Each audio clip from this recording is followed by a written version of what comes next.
Hi guys, I am Majid Ali. बात कर रहे थे एसिड बेस टाइट्रेशन के हवाले से।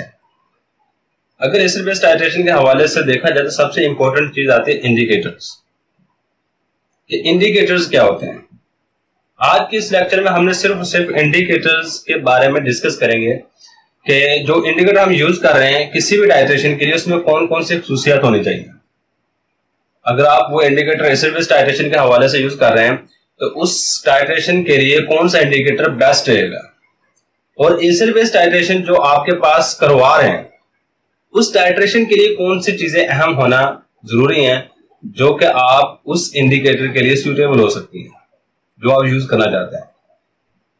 और लास्ट में हम देखेंगे चांदे के एग्जांपल्स के बाद देखेंगे कौन सा इंडिकेटर कौन सी पीएच पे अपना कलर चेंज शो करता है। चलिए स्टार्ट करते हैं आज के लेक्चर को। इंडिकेटर, सबसे पहले डेफिनेशन देखेंगे कि डेफिनेशन क्या है। अच्छा, ये इंडिकेटर वर्ड निकला है, इंग्लिश का ही है, और इसका लफ्जी मतलब देखा जाए ना तो इसको कहते हैं इशारा। इशारा करना, इशारा करना। किस चीज का इशारा करना? आप ना बाइक की जो लाइटें होती है ना, जो लेफ्ट या राइट को टर्न करने के लिए आप ऑन करते हैं, उसको भी इंडिकेटर कह रहे होते हैं। हम उर्दू में तो उसको इशारा कहते हैं ना, लेकिन जो इंग्लिश का प्रॉपर वर्ड है वो इंडिकेटर है। इंडिकेटर क्या करता है? वो जाहिर करता है, इशारा करता है कि मैंने लेफ्ट साइड की तरफ टर्न लेना है या राइट साइड की तरफ टर्न लेना है। अब इंडिकेटर ऐसी चीज होती है जो कि एंड पॉइंट पे अपना कलर चेंज हो करे। ये ऑर्गेनिक कंपाउंड होते हैं जो एंड पॉइंट आने के करीब ही अपना कलर चेंज हो कर देता है, जिसकी वजह से हम पता चल जाता है इस पॉइंट पे एसिड की कंसंट्रेशन, बेस की कंसंट्रेशन या एनालाइट की कंसंट्रेशन जो होती है वो टाइट्रेंट की कंसंट्रेशन के इक्वल हो जाती है। इक्वल होगी है, आप वहां से इजीली अननोन कंसंट्रेशन मालूम कर लेते हैं। अननोन कंसंट्रेशन को मालूम कर लेते हैं। सबसे पहले डेफिनेशन लिख रहे हैं। डेफिनेशन है इंडिकेटर आर ऑर्गेनिक कंपाउंड। ये मैक्सिमम ऑर्गेनिक कंपाउंड होते हैं। Indicators are organic compound. Indicators में ऑर्गेनिक कंपाउंड होते हैं, कंपाउंड विच जो के विच चेंज कलर, जो के रंग तब्दील कर लेते हैं, which change colour at end point. End point के करीब उस चीज को इंडिकेटर कह रहे हैं। अगर एसिड बेस टाइट्रेशन के हवाले से स्पेसिफिक इसकी डेफिनेशन की जाए तो इसकी डेफिनेशन यह बनेगी, इंडिकेटर आर ऑर्गेनिक कंपाउंड, वही ऊपर से स्टार्ट करेंगे, indicators are organic compound, are organic compound. Indicator हमारे पास ऑर्गेनिक कंपाउंड होते हैं विच जो के विच गिव डिफरेंट कलर, जो के मुख्तलिफ रंग देते हैं, different colour in acidic and basic solution, in acidic and basic solution, basic solution. जो एसिडिक और बेसिक सोल्यूशन में मुख्तलिफ रंग देते हैं। अगर बात करो ना एसिडिक और बेसिक सोल्यूशन मुख्तलिफ रंग देने की, करने की इंडिकेटर जो कि हम इस्तेमाल करते हैं एसिड बेस टाइट्रेशन में, वो फिनोल्फ्थालीन, मिथाइल ऑरेंज और लिटमस सोल्यूशन है। सबको बारी बारी जिक्र कर लेते हैं। यहां पे आपने एग्जांपल्स लिख लेनी है, इंडिकेटर में कौन कौन सी आप एग्जांपल्स बता सकते हैं, और ये कॉमनली यूज होने वाले इंडिकेटर्स हैं। यहां पे आपने 3 कॉलम बना लेने, जब बारी बारी सारी चीजों को बता देंगे। ये 3 कॉलम बना लें। बनाने के बाद सबसे पहले आप लिखेंगे मिथाइल ऑरेंज। बात करेंगे सबसे पहले मिथाइल ऑरेंज की। यहां पे लिखना है एंड पॉइंट, एंड पॉइंट, और यहां पे colour, colour in acidic solution. Acidic solution में जो कलर आता है वो यहां पे लिखेंगे, कलर इन, इसके ऊपर एक और छोटा सा बना रहे हैं, कलर इन एसिडिक सोल्यूशन। और इसके बाद यहां पे आ जाएगा कलर इन बेसिक सोल्यूशन, कलर इन बेसिक सोल्यूशन। और यहां पे आपके पास इसको बंद कर दीजिएगा, ये हमारे पास इसकी एग्जांपल्स आ जाएगी। सबसे पहले मिथाइल ऑरेंज, अगर इसका एंड पॉइंट देखा जाए तो ये एंड पॉइंट शो करता है 4 pH पे। एसिडिक सोल्यूशन में मिथाइल ऑरेंज का कलर होता है रेड और बेसिक में इसका कलर होता है येलो। चेक कर ले इसको। इसके लिए हम इसलिए कहते हैं कि जो मिथाइल ऑरेंज है ये एसिड बेस इंडिकेटर है। क्यों एसिड बेस इंडिकेटर है? ये एसिडिक सोल्यूशन में रेड कलर दे रहा है, बेसिक सोल्यूशन में येलो कलर दे रहा है। यही हमने डेफिनेशन में लिखा, जो मुख्तलिफ तरह का कलर दे एसिडिक सोल्यूशन में और बेसिक सोल्यूशन में। इसके बाद नेक्स्ट आ जाए, नेक्स्ट है हमारे पास लिटमस सोल्यूशन। लिटमस, आज लिटमस की बात की जाए, ये 7 pH पे कलर चेंज हो करता है और रेड कलर देता है एसिडिक pH में और बेसिक pH में ब्लू कलर देता है। और लास्ट वाली चीज जो हमने इंडिकेटर डिस्कस करना है वो यहाँ पे फिनोफ्थलीन है, फिनोफ्थलीन। फिनोफ्थलीन की बात करें तो ये सबसे इंपॉर्टेंट है क्योंकि कॉमनली हम इस्तेमाल करते हैं। 9 pH पे कलर चेंज हो करता है। इसका एसिडिक सोल्यूशन में जो कलर होता है वो कलरलेस, जबकि बेसिक में इसका कलर पिंक होता है, या फिर जिसको हम कहते हैं रेड कलर, या फिर रेड भी लिख सकते हैं। ये हमारे पास 3 तरह के इंडिकेटर्स एग्जांपल। इसके अलावा बहुत सारे इंडिकेटर्स हैं जो कि हम इस्तेमाल कर सकते हैं, लेकिन जो कॉमनली इस्तेमाल करते हैं वो ये 3 इंडिकेटर्स हैं। अब इसके बाद एक्सप्लेनेशन पे आ जाते हैं। इंडिकेटर की एक्सप्लेनेशन में आपने सबसे पहले बात लिखी जो आप रिएक्शन करवा रहे होते हैं, एक्सप्लेनेशन। अब जब कोई भी टाइट्रेशन करवाते हैं उस टाइट्रेशन में आपके पास सबसे पहले एक ब्यूरेट होती है। ये मेरे पास ब्यूरेट है और इस ब्यूरेट को आपने स्टैंड के साथ हैंग किया होता है। स्टैंड जहां पे लगा के ना आपने इसको यहां पे अच्छे तरीके से हैंग कर देते हैं ताकि ये अपनी जगह से ना हिले। इसके बाद यहां पे नीचे एक कॉनिकल फ्लास्क को रखा होता है। ये मेरे पास कॉनिकल फ्लास्क है और इसमें वो सोल्यूशन लेते हैं जिसकी कंसंट्रेशन हम मालूम करना चाहते हैं। उसके लिए हम वर्ड यूज करते हैं एनालाइट। और यहां पे हमने स्टैंडर्ड सॉल्यूशन लिया जाता है, ऐसा सॉल्यूशन जिसकी कंसंट्रेशन हमें पता हो, उसको स्टैंडर्ड सॉल्यूशन कह रहे होते हैं। उसको हमने यहां पे लिया था। यहां पे एक स्टॉपर होता है, यानी इसको आप ऑन करेंगे ये ड्रॉप बाय ड्रॉप नीचे आना शुरू हो जाएगा। और जो इंडिकेटर आपने हमेशा यूज करना है वो इंडिकेटर आप यहां पे डालें, इंडिकेटर। अब ऊपर से स्टैंडर्ड सॉल्यूशन आ रहा है। मैं एसिड बेस टाइट्रेशन की बात करें तो सपोज करता हूं यहां पे मैंने एसिड लिया हुआ है और यहां पे मैंने बेस लिया हुआ है। अब जैसे ऊपर से एसिड आएगा नीचे बेस है, दोनों का आपस में रिएक्शन होता है। उस रिएक्शन को हम कहते हैं neutralisation reaction.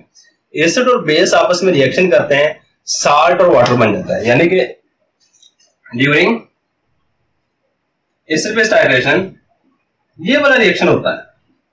During acid base titration, acid base titration में असल में ये वाली चीज हो रही थी, एसिड रिएक्शन करता है, एसिड प्लस बेस ये दोनों की दोनों चीजें रिएक्शन करती है, हमारे पास साल्ट बन जाता है और साथ में वाटर बन जाता है।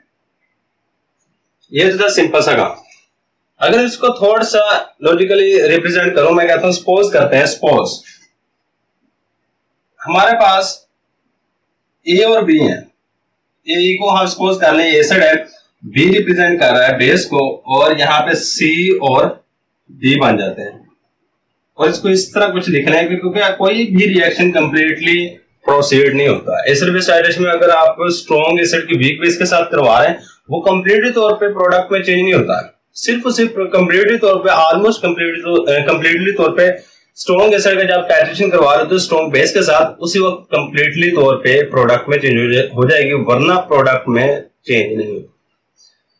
अब मेरे पास ये वाला एक रिएक्शन है, कोई भी आप सपोज कर ले मैंने एसिड और बेस को रिएक्शन करवाया, यहाँ पे सी और डी बन गए, सी और डी हमारे पास प्रोडक्ट है यानी कि साल्ट और वाटर बन गया।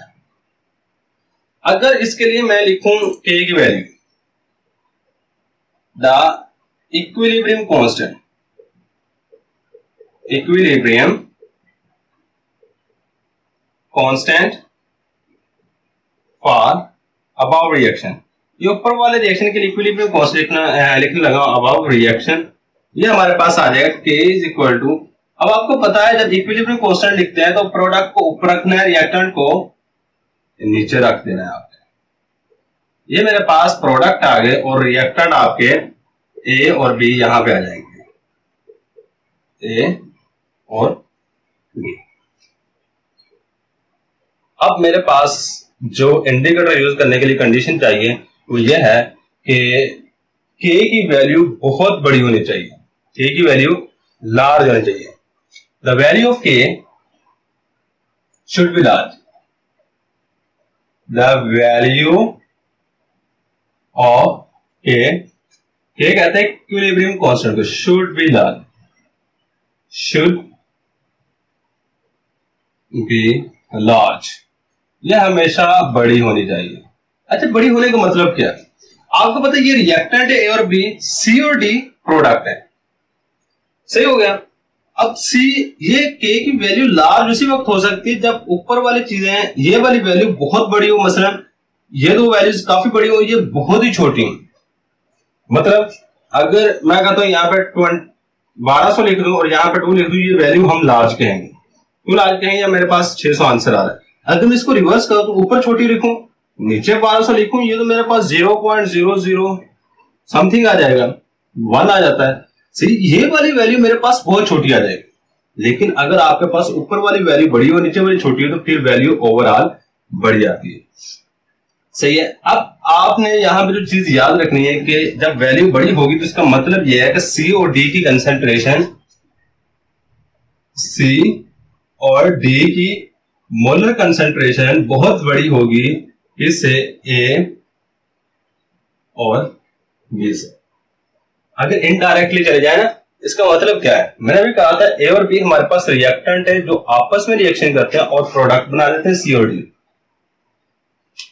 तो ऊपर वाली लाइन का मतलब ये बन जाएगा कि प्रोडक्ट की कंसेंट्रेशन बहुत ज्यादा होनी चाहिए रिएक्टेंट की कंसेंट्रेशन की, यानी कि आपका रिएक्शन ऑलमोस्ट कंप्लीट होना चाहिए। ऑलमोस्ट कंप्लीट, अगर मुकम्मल तौर पर कंप्लीट हो जाएगा वो तो इरिवर्सिबल रिएक्शन हो जाएगा, लेकिन आपका रिएक्शन ऑलमोस्ट तकरीबन 95% 96% तक कंप्लीट होना चाहिए।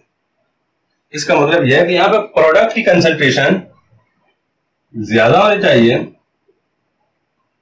रिएक्टेंट की निस्बत, रिएक्टेंट की निस्बत। अच्छा, एक ना जो केमिस्ट्री के अंदर कॉमनली यूज करते हैं वो है जिब्स फ्री एनर्जी। अगर आपको फ्री एनर्जी की वैल्यू पता है, आप ये बता सकते हैं रिएक्शन स्पॉन्टेनियस है या नॉन स्पॉन्टेनियस। स्पॉन्टेनियस का मतलब ये नहीं कि रिएक्शन खुद ब खुद हो सकता है या नहीं हो सकता है, इसको करवाने के लिए मुझे कोई थोड़ी सी हीट देनी पड़ेगी या कोई और भी चीज। अब उस फ्री एनर्जी के लिए हमारे पास एक फॉर्मूला है, फ्री एनर्जी के लिए फॉर्मूला है, वो उसको हम कहते हैं जी से रिप्रेजेंट करते हैं net minus R T natural log के। अब के यहां पे क्या है, इक्विलिब्रियम कांस्टेंट ये बन गए। अब कुछ सोचें कि अगर के की वैल्यू बहुत बड़ी आ जाए तो इसकी ओवरऑल वैल्यू क्या हो जाएगी, नेगेटिव। इसकी ओवरऑल वैल्यू यहां पे अगर देखा जाए आर क्या है, आर हमारे पास जनरल गैस कांस्टेंट है, जनरल गैस कांस्टेंट। इसकी वैल्यू अगर देखी जाए तो हमारे पास इसकी वैल्यू आती है 8.314 जूल पर मोल पर केल्विन, ये इसकी वैल्यू है।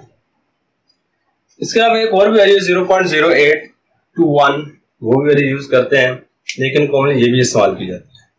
ये वैल्यू आ गई। अब यहाँ पे टी क्या है? टी है हमारे पास टेम्परेचर, और के हमारे पास इक्विलिब्रियम कांस्टेंट है। Equilibrium constant. अब देखा जाए अगर रूम टेम्परेचर पे के की वैल्यू बहुत बड़ी है तो इसका मतलब है ओवरऑल वैल्यू नेगेटिव में जाएगी। जब जी की वैल्यू, जी में 3 तरह की किस्में हो सकती हैं, जी में 3 तरह की सिचुएशन आ सकती है। या तो जी की वैल्यू फ्री एनर्जी जिसको कहते हैं, जी की वैल्यू नेगेटिव हो सकती है पहली कंडीशन, या फिर 0 हो सकती है, या फिर पॉजिटिव हो सकती है। ये 3 तरह की पॉसिबिलिटी है। अगर तो नेगेटिव आती है तो रिएक्शन स्पॉन्टेनियस है, स्पॉन्टेनियस है। अगर 0 आती है तो वो रिवर्सिबल रिएक्शन है, रिवर्सिबल। अगर पॉजिटिव आती है तो हमारे पास नॉन स्पॉन्टेनियस रिएक्शन है, नॉन स्पॉन्टेनियस रिएक्शन आ जाएगा। अब इंडिकेटर यूज करने के लिए हमेशा रिएक्शन स्पॉन्टेनियस होना चाहिए और उसकी फ्री एनर्जी की वैल्यू नेगेटिव होनी चाहिए। 2 कंडीशन आपने याद रखनी है। कंडीशन क्या होनी चाहिए जब आप इंडिकेटर यूज कर रहे हैं एसिड बेस टाइट्रेशन के लिए? जो कंडीशन ये है कि सबसे पहली बात, the value of free energy, जो फ्री एनर्जी की value, free energy should be negative, should be negative. ये नेगेटिव होनी चाहिए पहली कंडीशन। सेकंड कंडीशन की बात की जाए, रिएक्शन जो एसिड बेस के दरमियान हो, जो किसी भी टाइट्रेशन के दरमियान हो, reaction should spontaneous, should spontaneous, reaction spontaneous होना चाहिए। ये था इंडिकेटर्स के बारे में। नेक्स्ट लेक्चर में इंशाल्लाह हम डिस्कस करेंगे कि इंडिकेटर्स के बारे में 2 थ्योरीज जो कि कॉमनली इस्तेमाल की जाती है एसिड बेस टाइट्रेशन में। एक क्यूनॉइड थ्योरी है और एक हमारे पास थ्योरी आती है